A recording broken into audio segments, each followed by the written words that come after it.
यह कहानी एक कामुक रानी और जिन की है।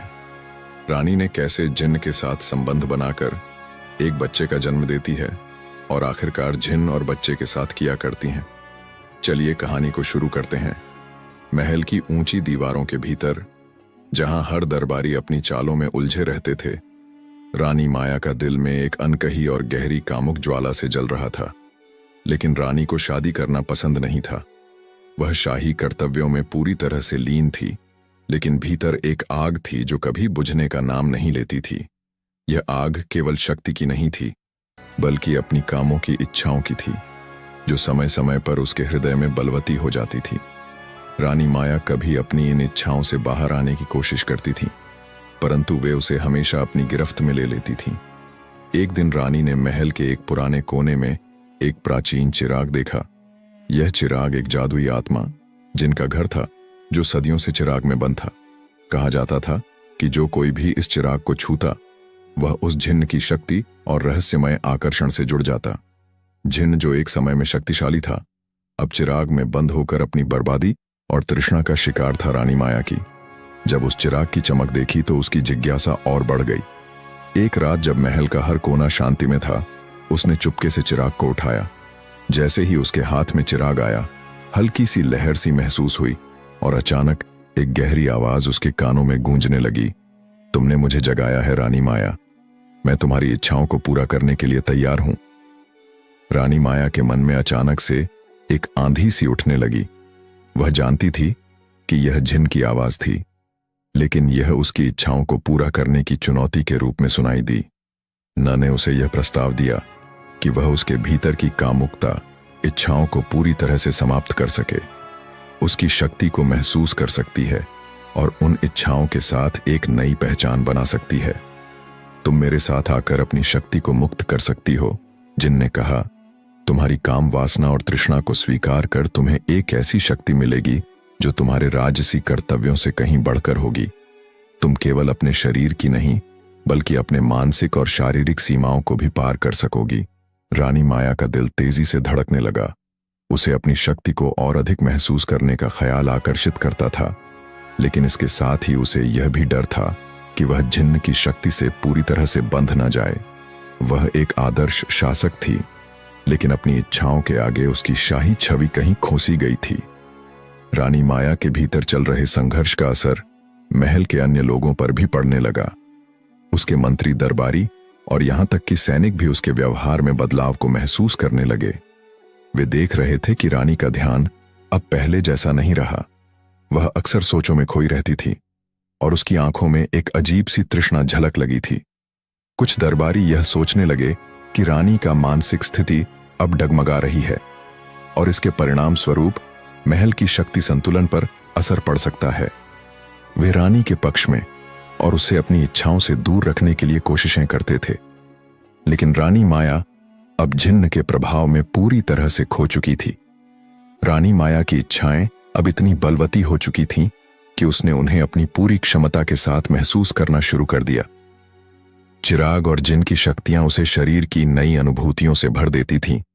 वह महसूस करती थी कि उसका शरीर हर पल एक नई ऊर्जा से भरा हुआ था, लेकिन इसके साथ ही उसके मन में यह सवाल भी उठता था कि क्या उसकी आत्मा इस शक्ति के साथ सच्ची शांति पा सकेगी, या क्या यह सिर्फ इच्छा है। तुम्हारी इच्छाएं तो पूरी हो चुकी हैं।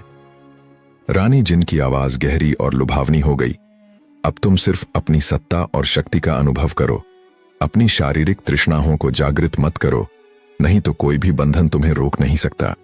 लेकिन रानी माया को धीरे धीरे यह एहसास होने लगा कि जब उसने अपनी इच्छाओं को पूरी तरह से अपनाया तो उसकी आत्मा का संतुलन बिगड़ने लगा। वह न के साथ जितना शारीरिक संबंध बनाती है, उतनी ही वह अपने आसपास के लोगों से दूर हो रही थी। उसका डर यह था कि कहीं वह अपनी शाही स्थिति और महल की जिम्मेदारियों को खो न दे। एक रात जब रानी माया जिन्न की शक्ति का पूरा अनुभव कर रही थी, उसे अचानक यह महसूस हुआ कि अब वह अपनी इच्छाओं से बाहर नहीं निकल सकती। जिनकी शक्ति ने उसे पूरी तरह से घेर लिया था, लेकिन इसी समय एक अंदरूनी आवाज ने उसे बताया कि अब वह सिर्फ अपनी इच्छाओं और शक्ति के भरोसे नहीं जी सकती। रानी माया ने एक गहरी सांस ली और अपने भीतर की तृष्णा को महसूस किया। उसने समझा कि शक्ति केवल शरीर या इच्छाओं में नहीं बल्कि आत्मा की शांति में। उसने जिन से कहा, मैं अपनी इच्छाओं में नियंत्रित पाना चाहती हूं। मुझे तुम्हारी शक्ति को सही दिशा में उपयोग करना है। जब जिन ने देखा कि रानी माया ने अपनी इच्छाओं को नियंत्रित कर लिया तो जिन को गुस्सा आने लगा। कहा कि जिन को रानी से प्यार हो गया था। रानी माया के आत्मसंयम ने जिन को गहरे तक झकझोर दिया। वह अब अपनी शक्ति के साथ खेल नहीं सकता था, जो पहले रानी के भीतर पूरी तरह से बसी हुई थी। जिन ने महसूस किया कि रानी ने उस शक्ति का इस्तेमाल अपनी इच्छाओं के दुरुपयोग और अपनी आंतरिक शांति के लिए करना शुरू कर दिया था। यह उसे बहुत अखरा, क्योंकि इनकी शक्ति का उद्देश्य हमेशा से व्यक्ति को उसकी इच्छाओं और तृष्णाओं के अधीन करना था, न कि उन्हें नियंत्रित करना। तुमने मेरी शक्ति को जीतने की कोशिश की है। जिन की आवाज गहरी और तीव्र हो गई। लेकिन मैं तुम्हें कभी भी पूरी तरह से मुक्त नहीं होने दूंगा। तुम्हारी आत्मा मेरे नियंत्रण में है। लेकिन रानी माया ने एक और गहरी सांस ली और अपने भीतर की इच्छाओं को पूरी तरह से शांत किया।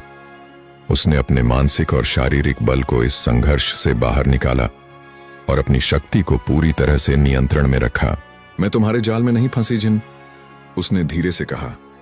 मैं अपनी आंतरिक शांति को पा चुकी हूं।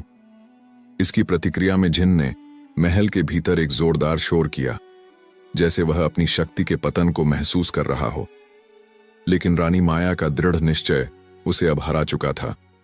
उसकी इच्छाएं और तृष्णा अब उस पर हावी नहीं हो रही थीं। तुम्हारा खेल खत्म हुआ, जन रानी माया ने कहा। मैंने तुम्हें अपनी इच्छाओं से मुक्त किया है। यह सुनकर जिन की शक्ति धीरे धीरे चिराग के भीतर समा गई। जिन को अपने प्यार के बारे में रानी को बोलने का मौका ही नहीं मिला। रानी माया ने चिराग को फिर से महल के पुराने कोने में रख दिया और उसके बाद महल में गहरी शांति छा गई। उसकी इच्छाएं अब संतुलित हो चुकी थीं और वह अपनी शक्ति को सही दिशा में इस्तेमाल करने के लिए तैयार थी। हालांकि रानी माया ने अपनी आंतरिक लड़ाई जीत ली थी, लेकिन महल में सब कुछ पहले जैसा नहीं रहा। एक दिन रानी बगीचा बैठे थे तो अचानक रानी को उल्टी आने लगी। रानी ने महसूस किया कि वह गर्भवती है। रानी माया की गर्भवती होने की खबर महल में जैसे ही फैली, सभी दरबारी और महल के लोग चौंक गए। यह घटना न केवल शाही परिवार के लिए एक नई चुनौती थी, बल्कि रानी माया के भीतर की ताकत और संघर्ष का भी एक नया मोड़ था।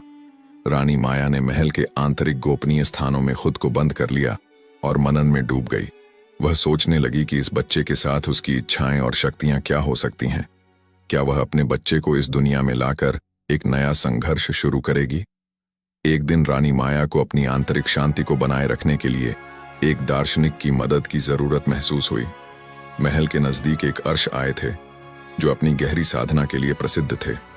रानी ने उन्हें अपने पास बुलाया और अपनी चिंता साझा की। अशी ने रानी से कहा, रानी माया, तुमने अपनी इच्छाओं को नियंत्रित किया है, लेकिन अब तुम्हें अपने संतान को भी सही मार्ग दिखाने की आवश्यकता है। तुम्हारे बच्चे की शक्ति तुम्हारी शक्ति से जुड़ी होगी, लेकिन उसे संतुलन की आवश्यकता होगी। तुम्हें उसकी शिक्षा और आंतरिक शांति को सही दिशा में बढ़ावा देना होगा। गर्भ के 9 महीने धीरे धीरे समाप्त हो गए और एक दिन महल में खुशी मनाई। रानी माया ने एक स्वस्थ और सुंदर बच्चे को जन्म दिया। यह बच्चा न केवल उसकी इच्छाओं की जीत का प्रतीक था, बल्कि एक नई शुरुआत भी था। एक नया जीवन जिसे वह संतुलन और शांति की दिशा में आगे बढ़ाएगी। रानी माया ने अपने बच्चे को अपनी नजर से देखा और महसूस किया कि यह बच्चा उसकी आंतरिक शक्ति का वास्तविक रूप था। वह अब जानती थी कि सही शक्ति सिर्फ बाहरी नियंत्रण में नहीं होती, बल्कि अंदर की शांति और संतुलन में होती है। और रोज दिन से रानी माया ने न केवल अपनी बल्कि अपने बच्चे की शक्ति को भी सही दिशा में इस्तेमाल करने का प्रयास। महल में शांति का वातावरण था, लेकिन रानी माया जानती थी कि यह शांति स्थायी नहीं। अब उसे पूरी तरह से समझ में आ गया था कि किसी भी शक्ति को नियंत्रण में लाने के लिए सबसे जरूरी बात है अपनी आंतरिक इच्छाओं और तृष्णाओं को समझना और स्वीकारना।